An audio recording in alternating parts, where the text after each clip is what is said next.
Hey, Tim from Optimization here. So let's review this. I'm already on the Decision Journal Notion template on the URL.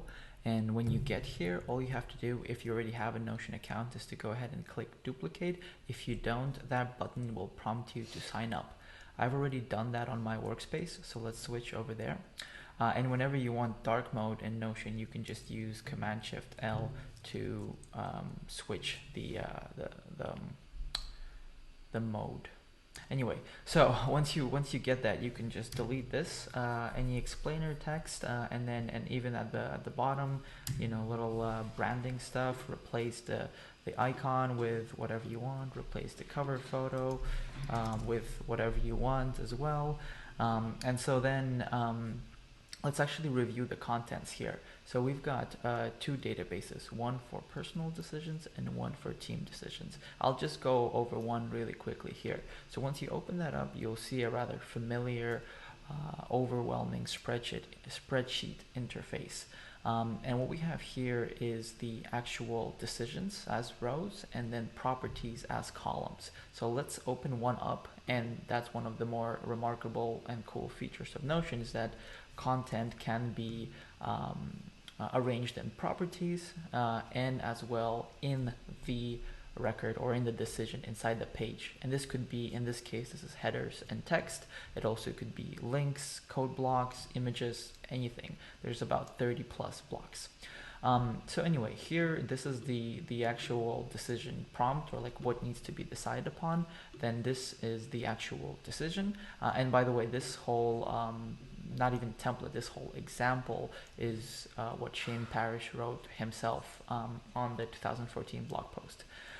Anyway, so after this, we've got multi-select labels where you can capture the current feeling at the moment of making that decision, the date on which you've made that decision, and then these are all dependent on your entry. However, review at is actually well, let's take a look at review in first. So review in is in what amount of time you want to review that decision, and then review at is actually a formula that's somewhat complex, but what it does is spits back an addition. So September 10th 2015 plus 6 months is March 10th, and so you can kind of adjust this to your liking. In the blog post, I also explain how you can add your own time frame if you wish. Then there's the duration, which is the amount of days it took to actually come up with that decision. In this case, this is a silly number because this decision was made out 2015, but I created this template in 2020. But in your case, it could be like 7 days, 14 days, whatever you want.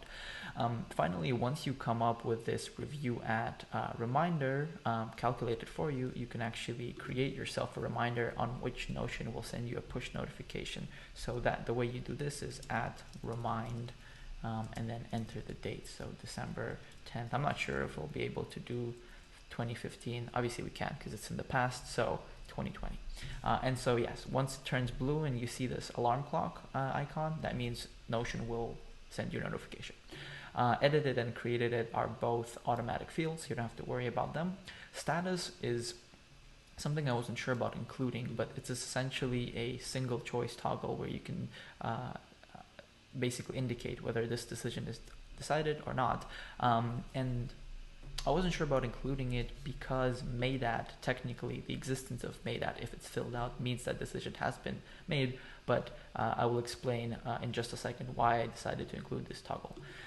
So underneath, as I said, there's all this details about the decision, and mind you don't mind me, I guess, you don't have to fill this all out, but there is these prompts are templatized as well. So now, and I'll go through that in a little bit. So now let's go one level up back to our homepage, and so we just reviewed these databases. The cool part with one of the more fundamental features about Notion is that now you can put across your workspace wherever you want linked database views. So when there's an arrow that's connected to this database, that means this is a linked database view, and now you can take the spreadsheet that was overwhelming and perhaps unactionable and visualize it in an actionable way. And so in this case, we've got a board view, the table view, which notice is only showing 3 properties, not the other stuff. And then gallery view.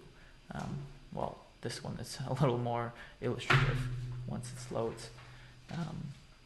So anyway, point is that now you can take these and visualize them in whatever cool way that works for you. In this case, that's why I included the undecided versus decided single choice option, because now I can actually drag it, in case this decision has been made, and I like this board view. There are obviously limitations with Notion, like any software product. So in this case, I can't group this board by other properties than single choice or person.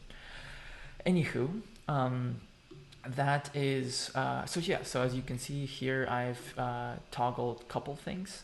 So whenever you have a linked database view, you can choose what properties you see. So only 3 of these properties that I toggled. Then you can also sort the information. So we can sort this by, let's say, when it was made at. So as you can see, the cards behind this filter are jumping around. Then we can also create filters. So in the case of decided decisions or decision cards, these are only the ones that will have made at empty, or we can even change it and say status is decided. Boom. So now we have that one remaining. So sorts and filters is a good mechanism to essentially bring up the information that you want to be seeing for in any particular database. Now that is applicable for any database. Here we have team decisions. This is the other database that I templatized. Essentially the difference here is that let's open a dummy record, and by the way, to clarify, all these are dummy records, so you can actually go ahead and delete them once you start anew, but let's not do that as of now. So here we have a team decision, and a couple of things that I've added on top of personal decisions is the project that this is related. So you can actually connect it to a database of projects if you have, or tasks or whatever. In this case, I just used bidirectional linking or backlinking to select this Notion workspace for Sharma brands, that if I open it up, I can see the backlink right here. Anyway, so then we've got also a field for the person responsible. Unlike created by, which is automated, this one I actually select the person that is responsible for this decision, and then the rest of the fields are all the same. So yeah, that's pretty much it. Let's walk through finally. Let me go back, and you see my keyboard shortcuts that I'm using. Finally, thing that I want to show you is actually like what's the workflow here. So 2 options.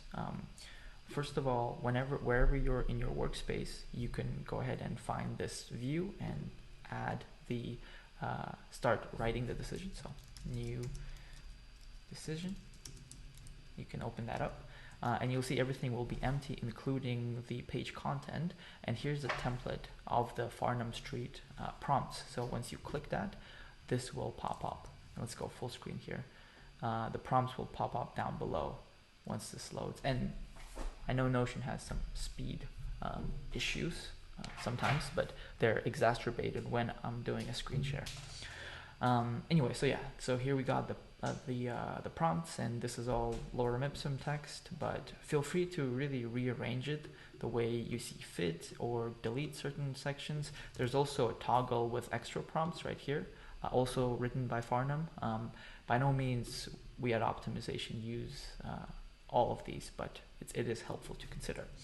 Now finally, once you set the reminder, and let's say 1 month later, it prompts you to write a reflection at the very bottom. So this is where it would be helpful to actually, let's say you could say at today, and then write a reflection about the decision. And I believe that's one of the important parts about this framework, to actually reflect on decisions.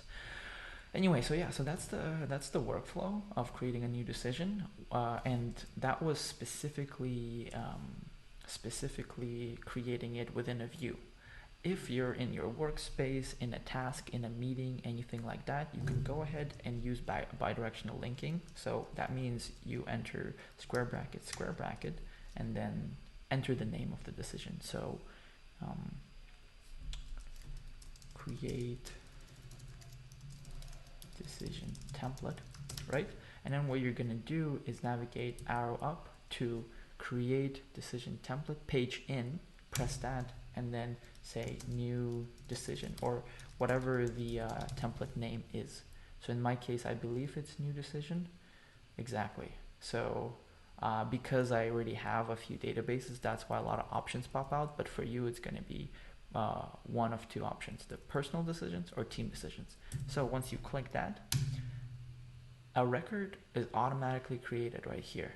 So that's awesome. It's actually if we click into it, we'll see that this is empty. So well, I'll edit that, but it should have been undecided. So when you see it automatically pops up here with the prompts already ready for you. So that's the two ways of creating these decisions. And at this point, I believe that is everything. The blog post does go into more details, so feel free to check that out. And overall, if you're liking this type of content, make sure to subscribe to Digital Obsessions. That's the new newsletter that I'm writing from optimization.com.